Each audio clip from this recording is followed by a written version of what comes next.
so our first session, we had a consult last week, right? Yeah, Yes. and our first session was Monday, and now it's Thursday. We're following up. Yes. So how are you doing? How are you feeling? I'm feeling good. Feeling really good. Give me, explain. Well, I haven't been thinking about dieting or losing weight or weighing myself. I have just been trying to eat to hunger, trying to listen to the cues of my body, just really tune in and have it tell me when it's time to eat, not what diets or what food am I allowed to have and at what time and how much and how has that impacted your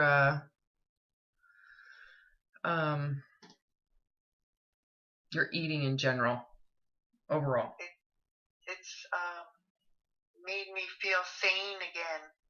Yeah, would you say so? If we were to observe this, like if I was a scientist and you were a participant in a study, what's the difference between the way you were before and the way after? Before, either I was feeling anxiety about eating certain things, and then if I did eat certain things, it could cause me to binge on them, feeling, well, I just blew it, so I might as well eat as much as I want.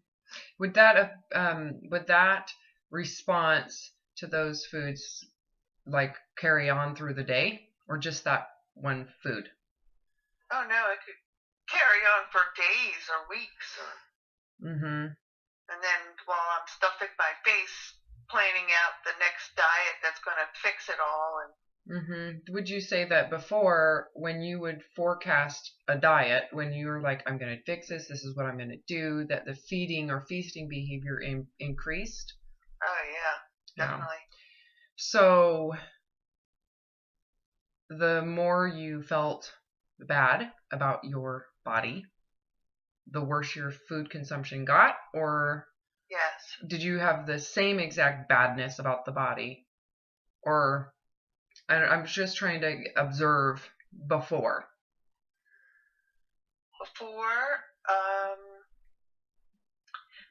Well, when we first started, I was sort of in an okay place because I had just taken off 10 or 12 pounds. So it wasn't at my highest weight, which is a 30-pound good and bad point, like a 30-pound difference. Yes, between really good and when I'm really bad. Yeah. Well, what does it take to feel bad? Before, not right this moment. So it takes you about 30 pounds to go, things are bad. Yes. But hold on a second. While you're gaining that 30 pound, while you're on the swing to gaining, as you gain 5 pounds, as you gain 10 pounds, were you trying to prevent more gain? Or were you just allowing that 30-pound swing before you do something about it? Well, I'm stressing over it because I know it's happening. So you feel pressure. I've lost control and I'm just getting swallowed up by everything, but it's still not getting me to stop binging. Question. So while you're in that binging phase or allowing the body to gain phase, does it feel as if you are attempting to give yourself a break from the diets for that period of time? Like there is a definite allowance. You're allowing this to happen, right? Even though you feel terrible about it, and and there's probably pressure building as you're gaining, the pressure is building, but while you're in that space, would you say it's kind of like taking a breath before you go out and take on the ocean again? It should feel kind of like I need a break. Like I can't. Right. So you might have anxiety about the gaining and the behavior you're having, but at the same time, underneath all of it is a more powerful need to relax with food. Right. Is that But I'm feeling terribly guilty as Yeah. I'm doing As like you're yes, doing it. Yeah, like you're I need a break, hiding. but it's also killing me too. So Hmm. Which is where, the anxiety probably exists. Like you're super full of anxiety. So if ahead of time you had taken the emotion out of it and said, you know what? I'm going to gain 30 pounds. It's going to happen. I'm not concerned about it. Once I gain 30 pounds, I will fix it. Would it have changed the outcome of how you felt inside of that drama, if you want to call it that? Because it sounds to me like you're willfully doing it, but at the same time you're in a state of denial about it, and also feeling bad about it, even though there is a unconscious, maybe an unconscious willfulness around it. oh yeah, it's definitely a feeling that pulls you in both directions. Yeah, but one side is winning, which is why you're gaining the 30 pounds and not stopping it. Right. So, oh my God, I so get that feeling. I so get that feeling. Yeah. And anybody listening to this video is going, oh, hell yeah, I know exactly what that feels like. I'm doing something wrong. It's bad, but I have to do it. I have to give myself this break. But the reality of it is that if you didn't have a way to fix it, what would happen to this whole entire drama? Well, it would go away, but before it felt like I had to fix. There wasn't a choice. Well, pause a second. Well, of course, that's what when you're in it, there is no choice. But what if there's no choice? You can't fix it. Let's go into that space of what would happen. Just stay in that and let it come to you. So what would happen if there is no way what you're doing? So clearly what you're doing is you're actually taking care of yourself. Don't you agree? When you're consuming food, it's like saying, I got to take a break. I got to take a break. So part of you is releasing into that food, like, oh, thank God there is that feeling. Part of you has that feeling. The other part is you suck. You're a piece of shit. You're ruining it. And then the other side of you is like an entitled little teenager saying, screw you. I need a break. I want it. I'm going to do what I want. Right? So because I need it. There is an internal feeling when you look at the kind of the ferociousness of the teenager inside that's like entitling the food consumption. Underneath it is a baseline of sustenance. Like you're trying to there's an actual real need that you're trying to fulfill. It's not like a arbitrary entitlement. You're probably trying to feel, it's kind of like taking a break from, it's like you're drowning when you were dieting strictly. There's a drowning that goes into that feeling. You need to come up for air. Yeah. And it's like taking care of myself, but feeling guilty for taking care of myself. Do you feel like that guilt somehow is promoting the anger around defending the food consumption? Yeah, I think so. Like, I'm just really thinking about it, take some time to get to know that in craziness, right? Not that you don't know it, but to look back from this position, because if you're feeling that, oh my God, this is so much easier, and I feel like I'm out of that ocean. I actually found a safe place, like an island to sit on for a while, right? So I don't have to go into that. Let's think about what was going on now. Now that you're in a safe place that doesn't have all the drama, that's what I'm essentially having you do is go, well, let's go back to where you were, even though we just got you out, and let's talk about it. Let's think about it. Let's observe it. Just try to understand it now that you're not inside it. Because when you're in it, it's just super primal. confusing because part of you is an animal trying to take care of yourself. The other part is the brainwashing of the mind saying you suck. You're not supposed to take it. That's bad. You're ruining it. If you're a good person, you should be able to just starve. And it makes you a better person. So there's the beliefs that you've been brainwashed to believe. And then there's the primal nature of you as a human that's like, no, you need to eat to survive. You need to feel safe with food. You need to have this. You need to feel calm. And so you're going into this, I need to take a breath of air. But the brainwash is saying that you're wrong for doing it. Right? And so when there is would you say that the guilt that you have isn't coming from the inside, it's coming from the outside? I want you to really go into that feel. Yeah, I think it's this measure you place on yourself to feel accepted by society. Yes.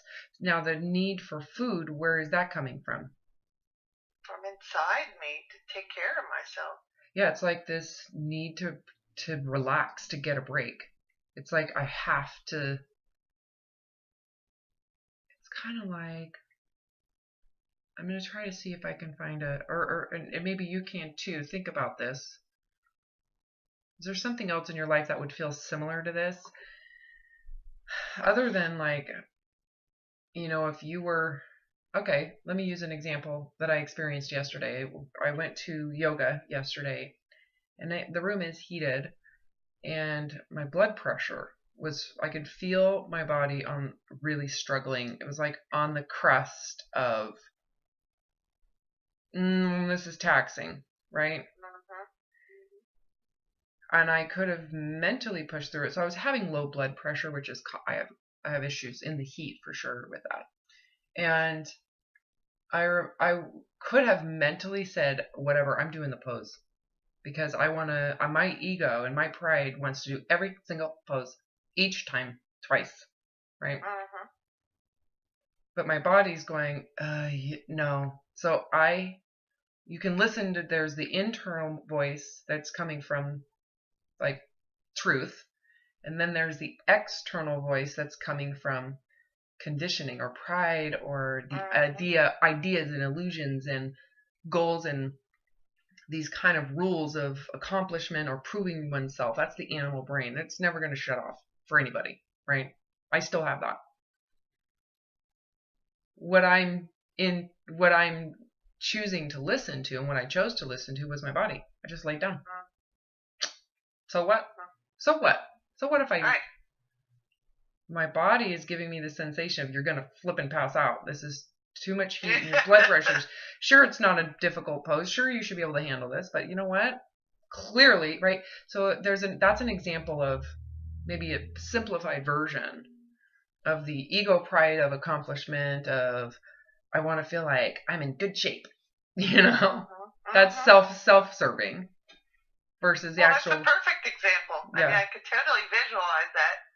You having to stop, take a rest, listen to yourself.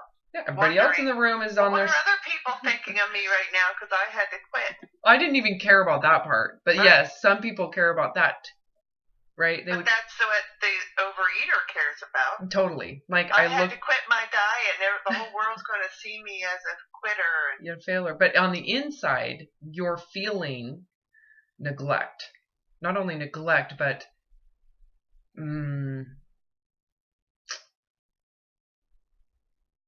there's something wrong. Inside, you're like, this isn't working. This isn't working. And it could be, I want to talk about the relativity of that wrongness. For some people, that wrongness comes to them when it could be triggered not by a physical reality of total restriction. It can be formulated in their mind relative to the environment. They're comparing their need for food to everybody else's access to food and that they don't have access. So the relative deprivation versus the actual truth of physical deprivation. So they can have this sense of I need to care for myself from the same mental aspect. which is where binge eating and food addiction comes into play. Those people get really large, right? In terms of how they're working with food. They don't need to be hungry. In fact, they were eating continuously in fear. It's like riding ahead of the wave of deprivation. They're so afraid of deprivation that they have to eat to care for themselves in that feeling of anger and resentment. There's a lot of anger and resentment in people who have binge eating and or food addiction, or who identify as an addict to food. Yeah, and that's kind of where I'd like to go in that direction of addressing the anger, because that's what finally brought me to call you, because I was just feeling so angry and resent, caught up in this, and angry at myself and angry at everybody else. This has to stop. I can't live this way. It's miserable, isn't it? Yeah.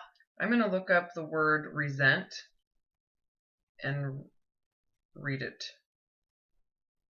I know we hear it and we're like, okay, I understand what resent is, but I think it's really a resentment is an important word. Take notes. Okay. I went to Google. Resentment definition. So it is bitter indignation at having been treated unfairly. In other words, you're a victim. I've been treated unfairly. That stems from an idea of what you feel we are entitled to be treated. Okay? Bitterness, indignation, irritation, dissatisfaction, disgruntled, discontent, resentful, bad feelings, hard feelings, ill will, rancor, animosity, jaundice, pique. Anyways, bitter indignation at having been mistreated. So do you see, when we look at resentment, it is absolute victim positionality, which puts you in defensiveness. So if we look at this from the viewpoint of survival mode, if you have resent, are you going to hide? Are you going to, where are you at and how you're responding to resent? And what do you think people do often when they feel bitter indignation? I have been wronged. I felt like I was on the attack mood. Yeah, and that's what I would do. Obviously there are people who go down into more apathy and hopelessness, like, I deserved it. My life is so sad. My life is so wrong. This is proof. They use it as proof that their life is so bad. But in general, when someone feels like it's unfair, I've been mistreated, they don't go into a hole, because it's the badness isn't in here anymore, it's out there. So if the badness is out there, you're going to fight, because I deserve to be treated better. I deserve. So there's a deservingness to resentment. You could really look at,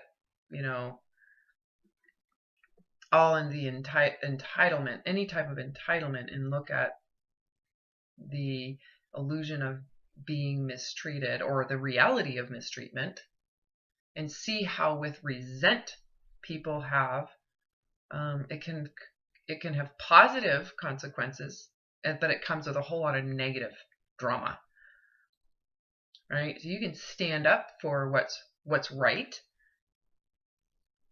but that comes with defensiveness and the work it takes to maintain a level of like, it's fair now. Anyway, so yeah, resent is a shitty feeling, because you end up in fight mode.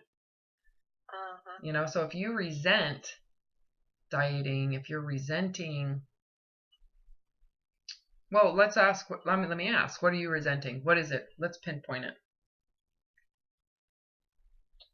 Well, I guess where I was recently was that there's like, in my mind, there's this like set of standards, and anybody who steps outside that line, I'm almost attacking them because.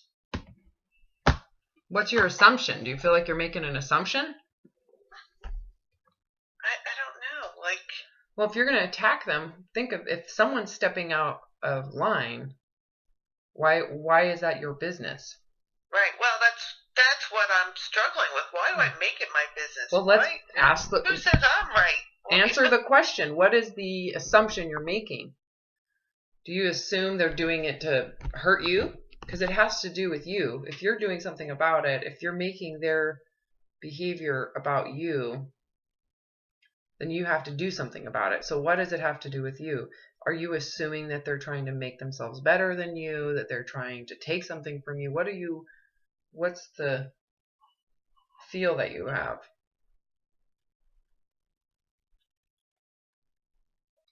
about it? Well, I don't. Trying to see about how it pertains to me, but it's almost like I'm like judging what's fair and what's not fair, and I'm not going to let people get away with not being fair. You're being the gatekeeper. Right, and who assigned me to that? I don't know how I got elected for this job. But, I mean, like, this is what I'm getting mad about with myself, even, like. Why get mad? Seriously, it's not like you know what you're doing. I know. You're holding yourself, again, this really comes from your rightness. This stems from self-righteousness, which is the pride part of the ego, right? Which is the inflated self.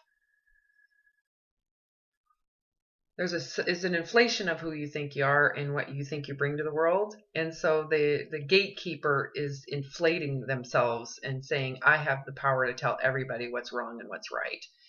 Because I'm right and you're wrong. So you're inflating yourself. It's like being at the top of the hierarchy or pecking order to protect yourself from the vulnerability of being wrong. If you're wrong, think about how you feel about others when you think they are wrong. How do you feel about them? I want them to do it the way that I think is right. Well, that's the outcome you want. Go prior to that, because that's the end goal, is manipulating them, right? Mm-hmm. If go into the moment of feeling they're wrong. They're wrong. How do you feel about them? I don't like them. Right? I'm mad at them. Right? This is why Facebook, oh my God, I swear to God, the whole point of Facebook is to promote your rightness. At least the political side of Facebook. I'm right, you're wrong. Mm-hmm. Rightness, wrongness. See it my way or else. Yeah, I mean, I see this in myself. That's why I bring it up. It's like the animal in me goes on Facebook and wants to get confirmation that I'm right and confirmation that you're wrong. Let me post something that makes me right. It's really kind of funny. Mm-hmm. Next time you go on Facebook, I want you to scroll and see how many people are right. And how many times you go, they're wrong. Wrong. I'm talking about the opinion posts. Here's my opinion. Right. Well, here's an example, too. I wrote something on there, and I misspelled a word, and one of my friends came along and pointed out, oh, you spelled that wrong. And it really ticked me off. Like, why would it? Embarrassing me in front of everybody. Like, why would you point that out? Why can't you just let that go? Well, why do you care? Right? Because what she said is true. Why can't you just say, oh my God, you're right? Well, I did kind of make a snarky comment and laugh. Ha ha. Thanks for pointing that out or something. But, like. Well, you're seeing in them yourself. That's why I'm assuming. Mm-hmm. You're like, well, I'm the gatekeeper. What makes you think you're the gatekeeper? Right. Who are you to tell me what to do? Because I'm the one supposed to be policing everybody else. Right, because that policing everybody else puts me in a position of power. It also puts me in a position to as if you're positioning yourself in your mind to be superior, right? I am superior, which gives me, I'm going, and the weird part about this is by giving your opinion, is there any thought, well, you tell me, is there any thought in it that you're helping people? Well, I had always assumed I was helping people. Yes. Probably just pissing them off more at me, but... Well, you're pissing people off who care about being right and care about the right and wrongness of themselves and others, right? Someone like that doesn't care or doesn't want to play that role or has kind of transcended that role or surpassed it. I'm sorry, I've got to move us. I'm distracted right now. I got to move because the sun is right in my face. Okay, way better. Okay. Yeah, rightness and wrongness. That might be, if we were to get back on track in terms of the body image stuff, that could be the source of why you've been trying to maintain such a perfection with the body. Yeah, maybe it makes me feel, when I look like I know what I'm doing, maybe it makes me feel like I know what I'm doing. Yeah, like you're playing the role. Like it's a role playing. I am superior. Where did this come from? When did you start this? I think, and this is coming to me now, but I think it's my need to feel smart. Like, I guess I always struggle with not being smart enough. If I can know what's right and what's wrong, and I can keep other people from doing injustices, it makes me feel superior and it makes me feel smart. Like, I know. Again, the knowingness part. That's the pride. That's the inflated sense of self. You know, when you look at that programming, because it's programming, combined with your animalness, right? Under threat, that's the key. It's like you have to be under threat for this to come out. The fear of being seen as dumb or inadequate. What if you Because when I get in that situation, that's when I can feel the anger like soaring inside of me. If someone like puts me in a position where I look stupid and I don't know what I'm talking about, so my head wants to blow off. So what if it's true? That I'm stupid. Mm-hmm. What if it's true? And you're just overcompensating.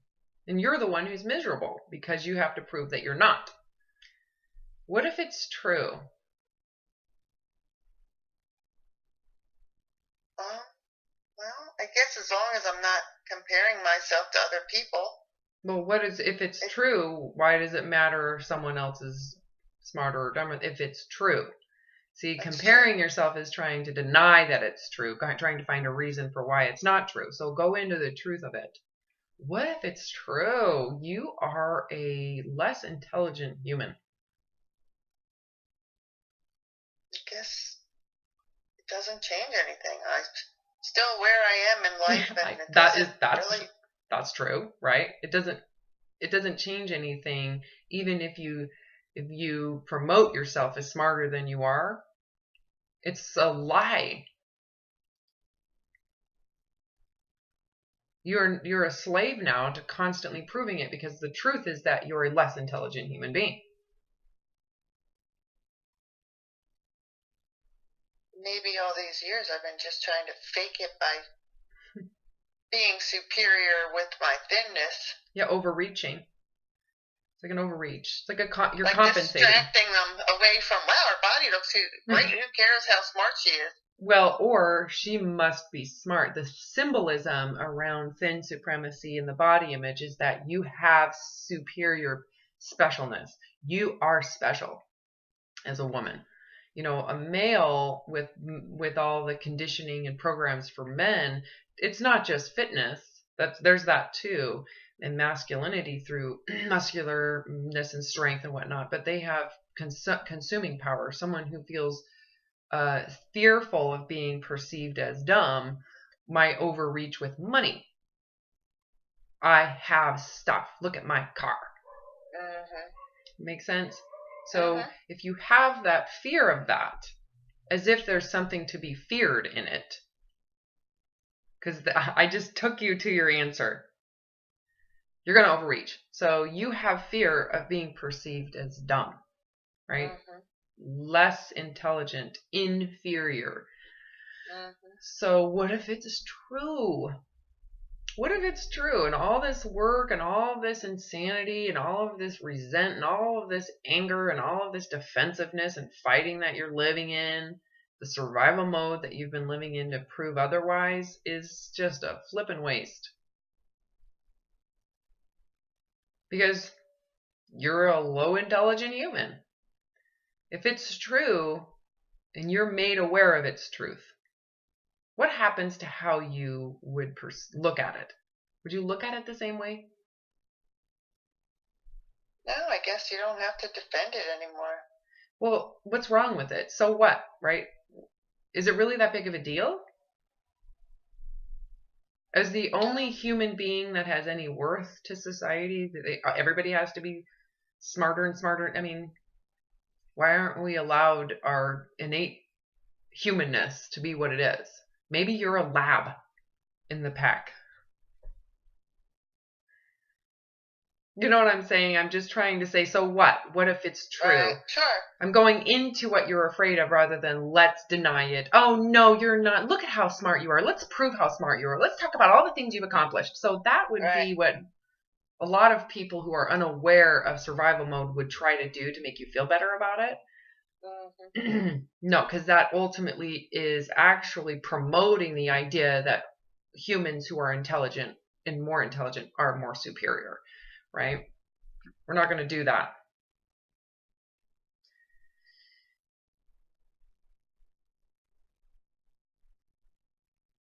So let's go into you are dumb. And accept that there's a truth in there, a relative truth, right?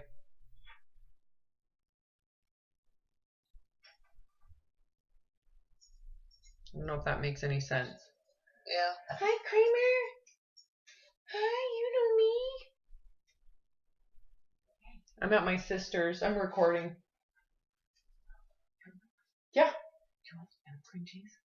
Yeah, I'll come down when I'm done. I'll be done in like a half hour. Oh, okay. I already helped myself to the coffee. Oh, no, go ahead. Okay. He doesn't recognize me. Come on. Oh, he's not recognizing so much.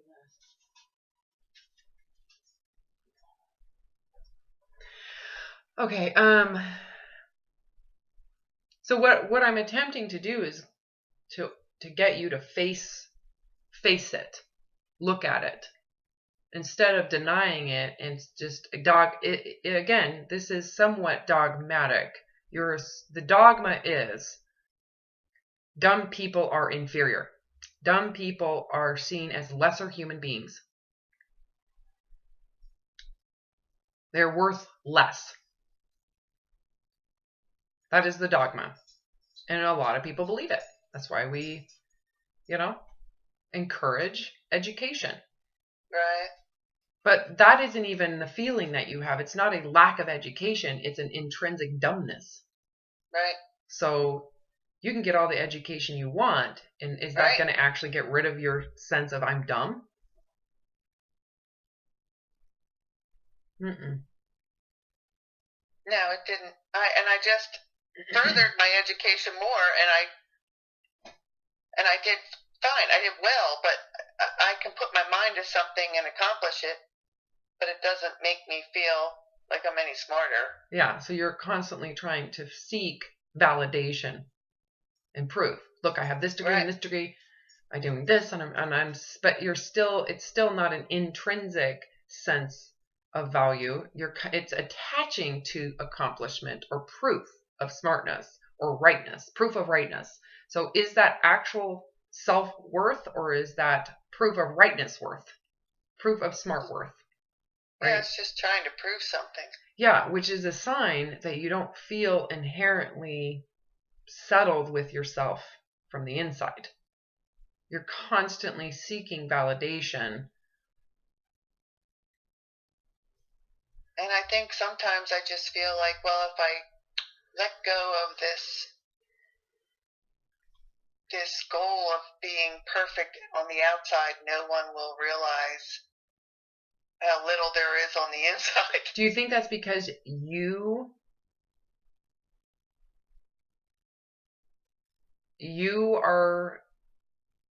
think people will assume there's such littleness on the inside, but that's because that's what your perception is. So you're projecting your perception onto the world as if they're going to know how little, like people are going to know how tiny I feel on the inside, how minuscule, how irrelevant, how there's zero in there, right? Do you see how in narcissism, as a survival mechanism, how inflating yourself is a way to survive? As far as like feeling that you have something to give to the tribe, that I have something to give. If you feel inside of yourself, I have nothing to give, and that makes me, my nothingness makes me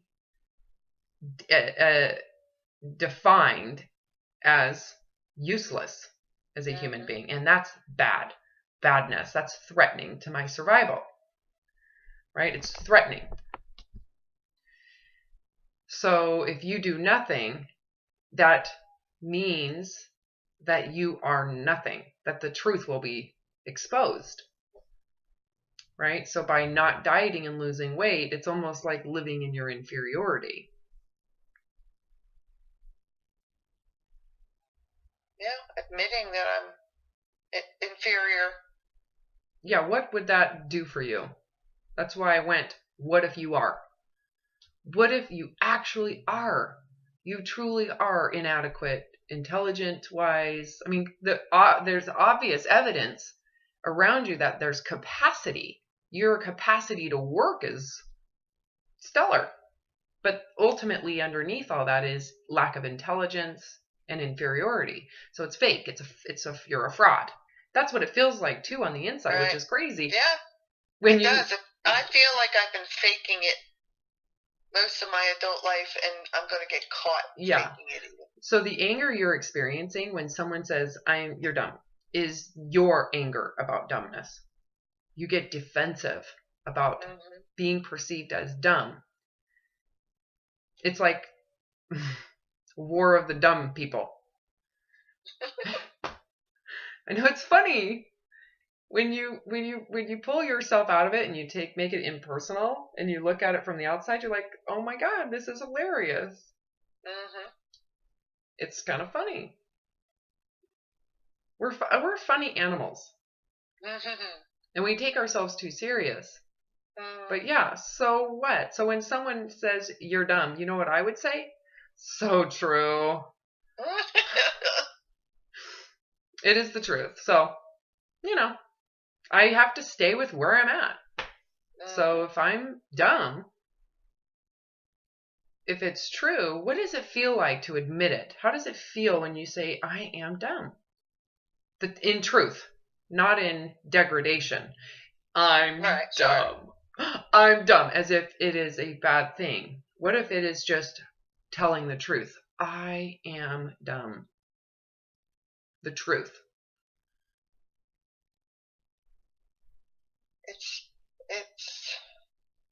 I think it takes a lot of pressure off to just say it. I know, doesn't it? Trying to hide it, prove otherwise. You need to come out of waste all this energy trying to be something I'm not. It's easier to just, okay, that's what it is. I've gotten this far in my life, and it's not such a bad place to be in my life.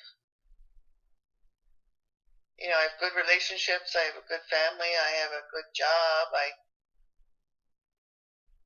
I don't know. What did I expect to be? Well, and all of that goodness has no bearing in reality. It's all superficial shit, right? So I got this, I got that, that's like, this is great evidence of how attaching to the materialism outside of yourself and to things outside of yourself and doingness outside of yourself ultimately has no impact on your sense of self. Because all of those things have nothing to do with what's inherent or intrinsic. Those are extrinsic things. So you can have all the shit in the world. Someone can be a millionaire and they can keep on making more millions and they're still going to feel inferior if that's why they're trying to make more money. Making money doesn't, it's like it's the mirage effect, right? If you are trying to fulfill if you're trying to lie, if you want to call it that, about what you feel on the inside, or prove that what you feel on the inside, if you're trying to prove the opposite of what you feel on the inside, it just doesn't work, right? You can have all the proof in the world, but it's an inside problem. It's an inside perspective. It's like saying who I am is wrong. So I'm going to change it. I'm going to improve it. Well, what if it is what it is? Like, dumb. Well, I think the panic starts up again when I feel like all that stuff I just said could be taken away, and then what would I be left with? Oh, see, I love that. So that's a sign too that you're attaching to that materialism as proof. Once again, so what do you think I'm going to suggest you do in your mind? Think about what would be left if all that was taken away. Yes, and go there.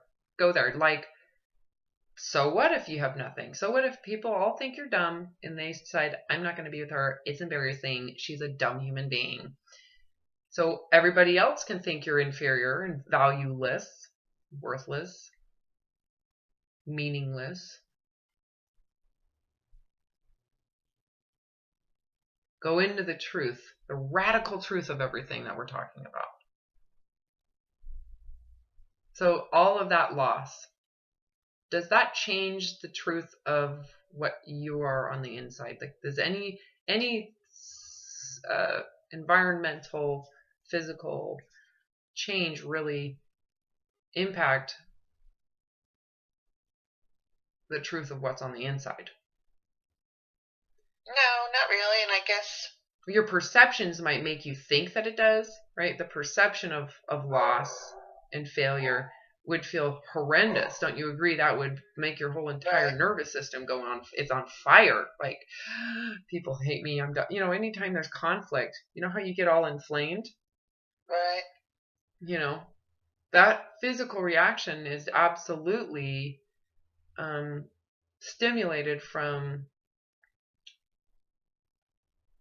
the fear of being exposed or being left. So by kind of going into your mind and detaching from all the things you're using to inflate yourself, how much inflation in the material and doing side of your life is there?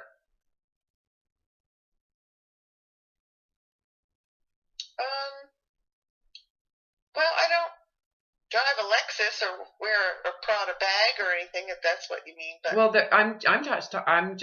those things can be for some people, yes, but for you, where is the inflation? Well, clearly, body image was a big one for you. You've inflated yourself intellectually. Okay, education. I don't know. So I'm just going based on our conversation. Is there anything else where you've inflated yourself as to being better?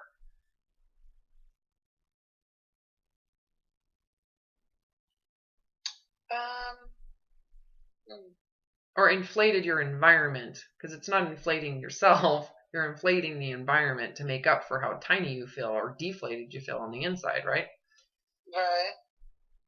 You're just attaching yourself and self-image to these things. So when you said, if all of this went away, I immediately had that panic again.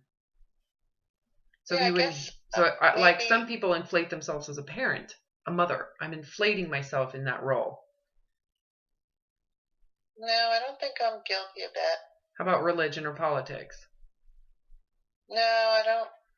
I try not to talk politics with people. Like, I don't have a real strong opinion on it. So you're not using any type of stance to inflate yourself. No. Mm-mm. Anything. So when are you really, if you look at your rightness, is it with dieting?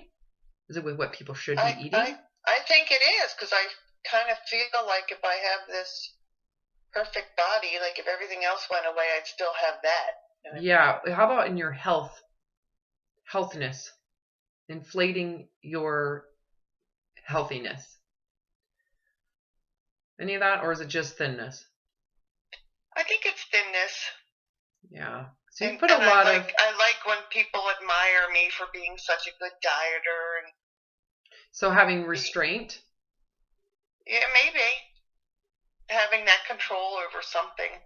Okay, so let's go in there really quick. So so there's an inflated self with you've promoted your ability to have self-control with food. Like being vocally verbal about, no, thank you, I won't have dessert, promoting yourself. Oh, yeah. Oh, you poor thing. I say that. I say that because there is a seriously terrible consequence. Because you now cannot be human in your relationship with food. You can't be human. You can't have. It's like suppressing. For some people, suppressing sex, right? There's a part of our brain that is primally built to survive, and there is nothing you can do to get rid of it, right? And so this relationship we have with food that is highly sensitive to perception, you're hitting something that is so primal.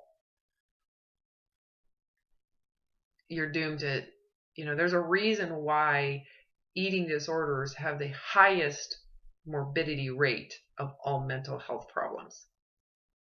Morbidity meaning disease, problems, and death. It's just horrendous. So yeah, I mean, if you're promoting yourself because I have this superior ability to restrict.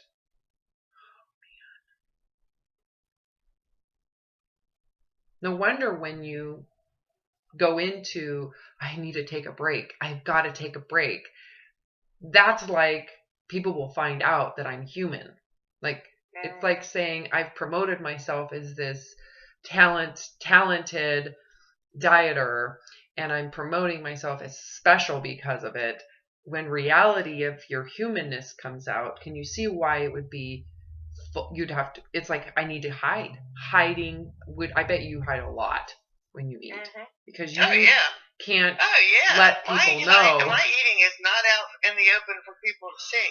This is no different than someone who is in religious dogma around sexual purity, right? Who's saying, I don't masturbate, or I am sexually pure, but yet in their humanness, what do you think they do when they have that drive? Oh, they're having affairs or hiding or going to prostitutes or... Yes. And so it's magnifying what is being repressed. I don't know which word's better. I need to... But yeah, it literally, and they're shaming, it's like taking something primal and shaming it. It's your humanness. Like, I was listening to my favorite guru, Dr. David R. Hawkinson. He was talking about this repression of their human nature, which is the animal part of our wiring. If we shame that, it's like saying we're not allowed to be human. You're not allowed to be human. So having ego, so shaming ego is like saying you're not allowed to be human. Ego is survival mode. So it's like, it's always there, it's always going to be there. It's just how much credit and power do you give it? How much control do you give it? Are you running off of it?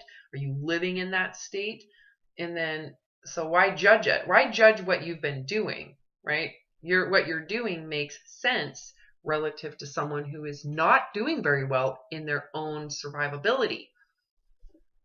You don't feel like you have survivability. So it would make sense why you would grasp for weapons, right? And current weaponry is in the symbolism of your body image, your ability to control yourself with food. All of those are like it's like weapons that you're using to protect yourself and to prove yourself as a superior and strong human being. And in your mind, you've used it for that purpose. And because of that, the other side of taking pride and inflating yourself is, number one, you got to lie, because it's an inflated self. It's not a true self. It's not a true ability. It's an inflated ability. And you know that because you understand all of the excessive eating that you do, right? So there's evidence in your own self that the inflated idea of you is a lie. But that's the one you're attaching yourself to and the one that you're promoting. So inherent to promoting a lie about yourself is all of this defensiveness. The resentment I could see you having because you have to constantly hold yourself up to that gatekeeper position of superiority, you know? So how do you get rid of all this?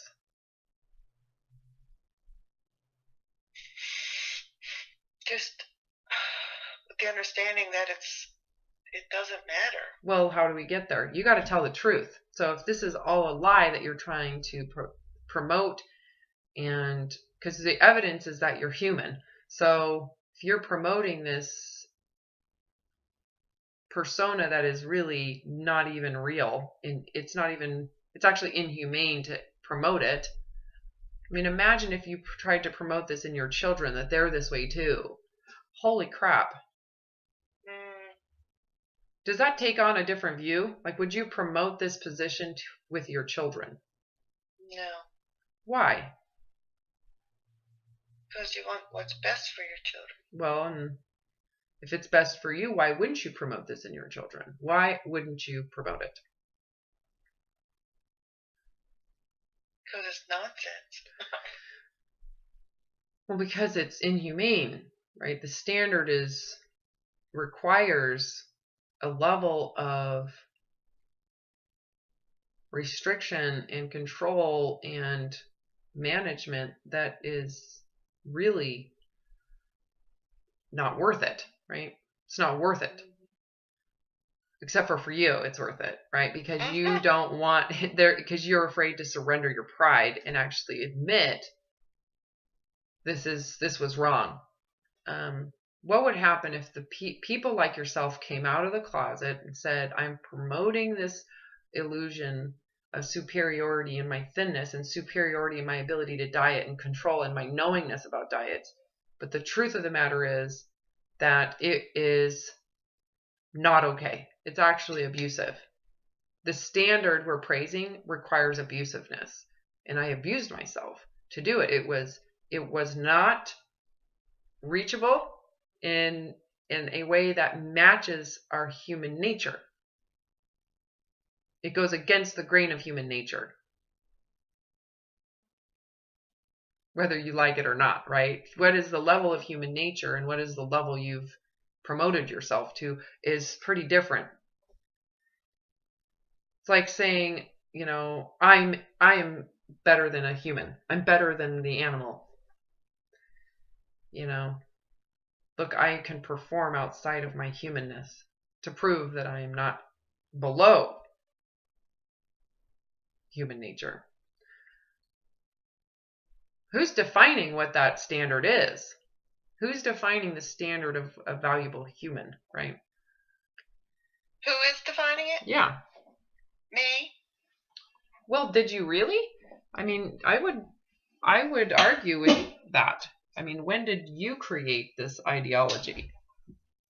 Well, I believe it based on what I think society's putting pressure on me to believe. So society is creating it. So it's like a dogma.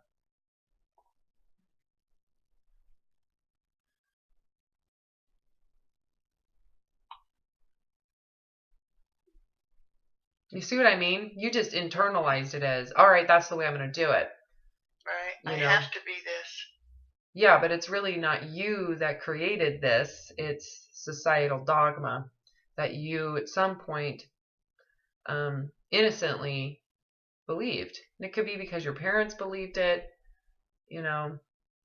Again, this is very much in line with a lot of different types of dogma. Body image is just one type of dogma. Again, dogma is an unquestionable beliefs or a set of beliefs given to you by some authority that are not questionable, and they're internalized as unquestionable truths.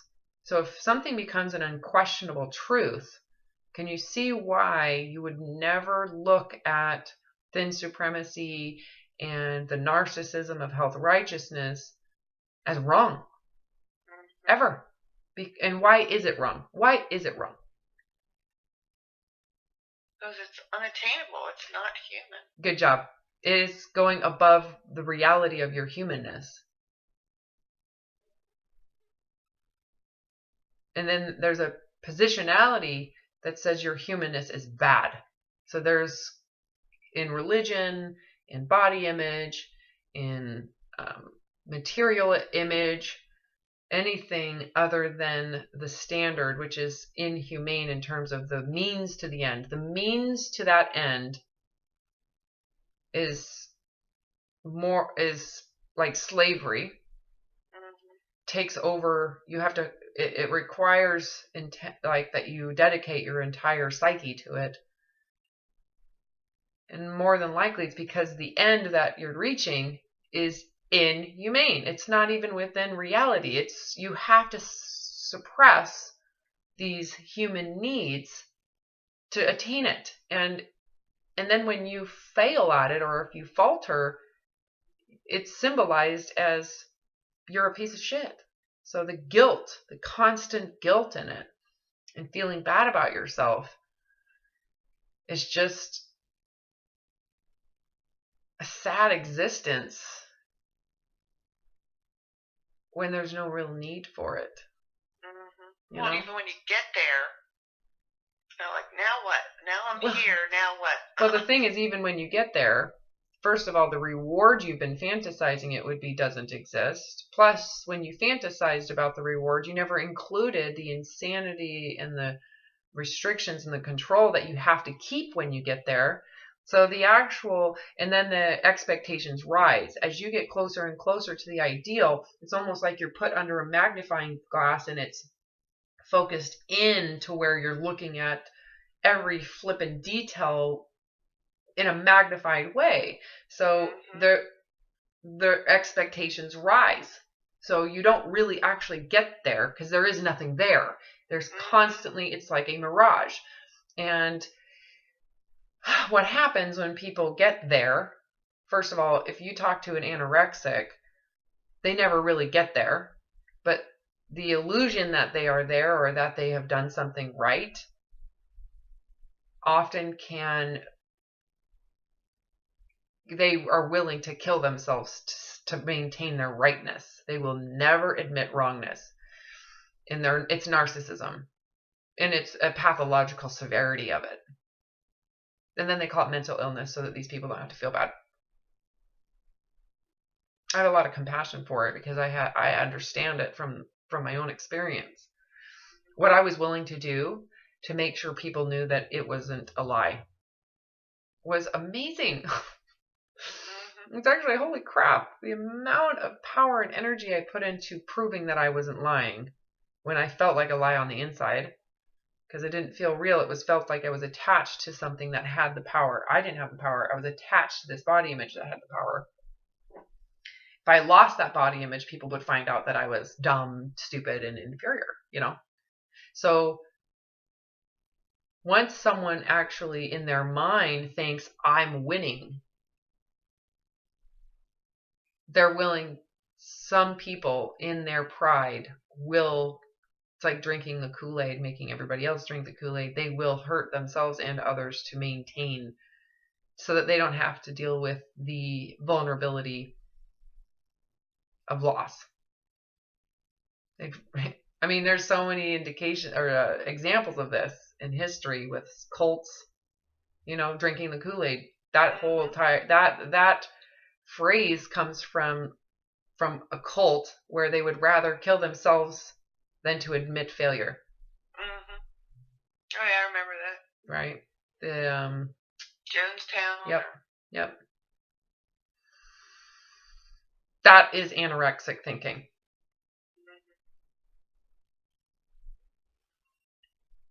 Well, I guess that's where the suicide comes in. Yes, too. it does. The thoughts of suicide. I'm so glad you connected with that. Yeah, that's where I went. I can't continue to do this. It is horrific. I'm a slave to it because if I stop, I will be exposed as nothing. It literally hijacks that you're going to die in your pride. Without the pride, you're going to die. So you are a slave to it. It's like being in purgatory. You are now in a level of hell. And to get out, you have to surrender the pride.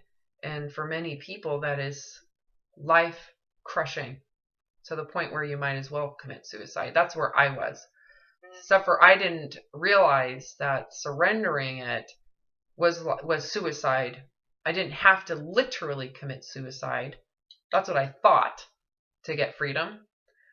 I just have to be willing to commit suicide to that pride. The pride needs to die. And the only way to do that is to be willing to admit. And the willingness to come out of the closet, the willingness to be embarrassed, the willingness to be exposed. So compare the exposure of your dumbness to the degree of work and effort that you've put into proving you're not dumb. Mm-hmm. Which one's worse? Coming out to prove something that I'm not. Right. It's miserable. I mean, so in your pride, without coming out of the closet, you're actually allowing people to believe the illusion that thin supremacy and health righteousness and this pride in your ability to restrict is like this incredible way of living that you are getting so much out of.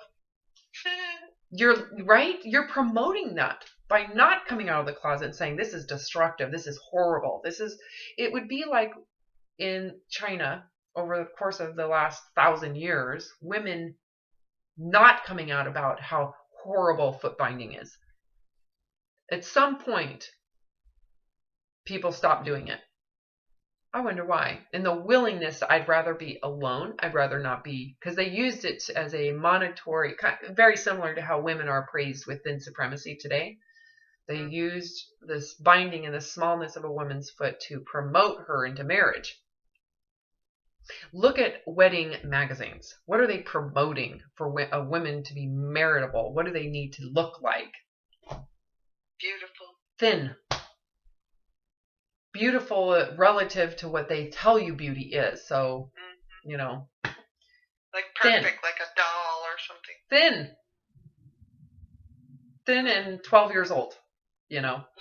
So the promotion of foot binding was that. It would be like modern day, like them having magazines of how people's feet should look and the tininess of it. They really promoted a woman who had a size 3-inch foot was seen as godly. I'd be in trouble. I have big feet. Me too.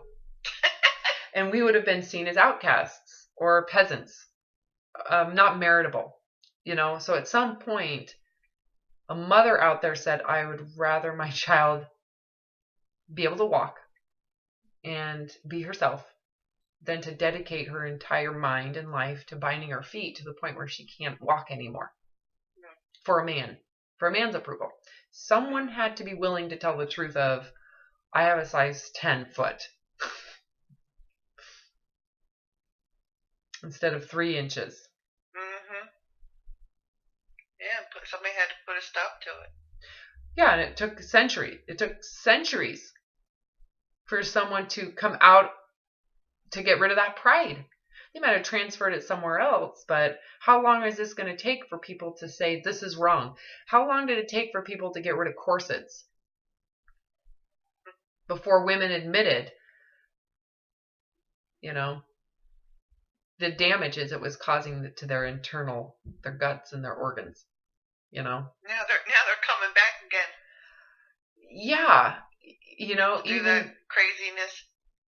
yeah, chances are it's not going to be as large as thin supremacy and anorexic ideology, but it's people like you that need to be willing to admit the truth, be willing for people who are stuck in that state of mind to think they're better than you, for you to be okay with it.